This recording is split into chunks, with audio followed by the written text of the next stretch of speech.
60,000 Christian voters in my constituency.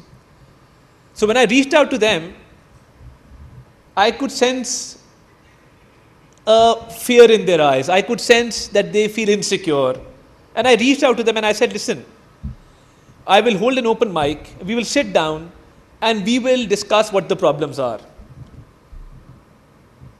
Some misconceptions, preconceived notions, and some false information spread by religious extremists had caused such a huge wedge between us and them that it took me almost 1 week to actually make them feel secure that this country is yours as much as it is mine. And people who spread hatred, people who spread false information are not our friends. The vulnerable groups, marginalized communities are mostly targeted through digital media and through certain hidden agendas. So when you speak about gender harassment, you speak about protection of minorities, they are actually at a loss because there's no one to protect them, and small amount of false information goes a long way in causing trust issues and causing damage. So I've taken this initiative. We've, in the Ministry of Information, we have this system which is known as a fact check. And it started off 2 years back, but now we've made it into a digital platform on all social media platforms where if we feel that any information needs to be verified, we actually put a stamp on it and we make it viral through our platforms, through our ministry, so that the ministry can actually tell the people that this information that was spread was false, or if some information requires authentication, we have those forums. But I believe that this is a great initiative that you've taken, and I would like to pay my compliments to Google and to Tech Valley on this collaboration where they've actually come up with a system where master trainers are going to be training journalists in this field. And as it is, there's a lot of contribution made by Google in the form of Google Lens, which is being widely used. Google Maps are being widely used to verify information, to get the correct amount of information. So I believe these trainings will help build our society, will help bridge the gaps that we have between our communities. This will eradicate religious extremism and the hatred and the hate mongering that goes on certain social media platforms. In this day and age, terror outfits are actually using social media platforms to give updates of terror attacks. And we've been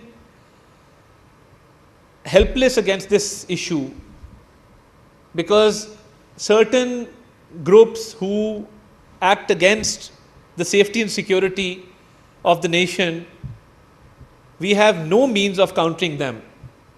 And this recent very unfortunate incident that took place in Balochistan, there was prior information on social media regarding those incidents. And there was nothing that we could do about it to counter that, to give a message that nothing of this sort will happen. And sometimes there's so much panic that goes on, and that also causes problems. So we're totally committed to this cause, and we're willing to go out of our way. And I would also like to offer my help and assistance that if we can collaborate with Google, with Tech Valley, maybe we can increase the number of trainees that you have, maybe take this from 1,000 to 2,000 in fact. And I think this will go a long way, because with the right amount of training, with the right amount of focus, we will be able to create an environment in which we will promote harmony between our people, in which nobody will be caused any harm in the digital domain. Because the harm caused on digital domain, there is no redressal for that grievance. We don't have systems whereby you can actually act upon that. And I've dealt with a few extremist groups in the recent past who were actually very fond of these digital media platforms. And I asked them that you spread so much false information and hatred, and you've resorted to extreme religious views on these platforms. They said these platforms are very effective for us because it helps us get our message across. So the digital space can be used positively and negatively. And with these trainings, we will not only be able to create a positive image of our country, but most importantly, we will be able to create a safe and secure environment for our people, and we will be able to protect our people. So my commendations to you, and I believe that in this day and age, this is a very, very important issue, and it requires a lot of focus, a lot of attention, and we are willing to go out of our way to resolve this problem. And you've taken it up at the right time, at the right place. And I think that with this kind of approach, we will soon reach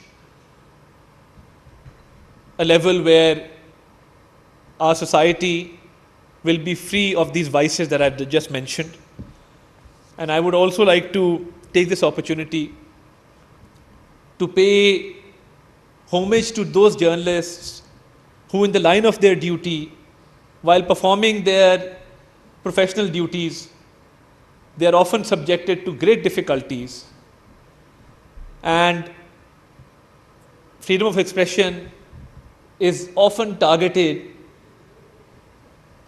with the right kind of editorial system, with the right kind of approach. I think we will be able to resolve these problems as well, as we are totally committed to the freedom of speech, to freedom of journalism, as envisaged in our constitution.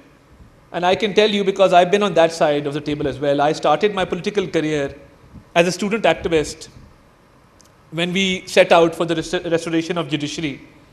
And if we did not have support of the journalists at that point in time, of journalist bodies at that point in time, and if there was nobody to speak up for us, I think the landscape of the country would have been very different right now. So I think whether it is the need to raise our voice for rule of law, whether it is economic progress, prosperity, whether it is social issues, whether it is climate change, whether it is gender inequality, whatever issues we are faced with the help that you are providing, I think for us, sky is the limit, and Pakistan has a good story to tell. And thank you for your contribution in helping us tell that story. Thank you very much. वफाकी वज़ीर इत्तलात व नशरियात पाकिस्तानी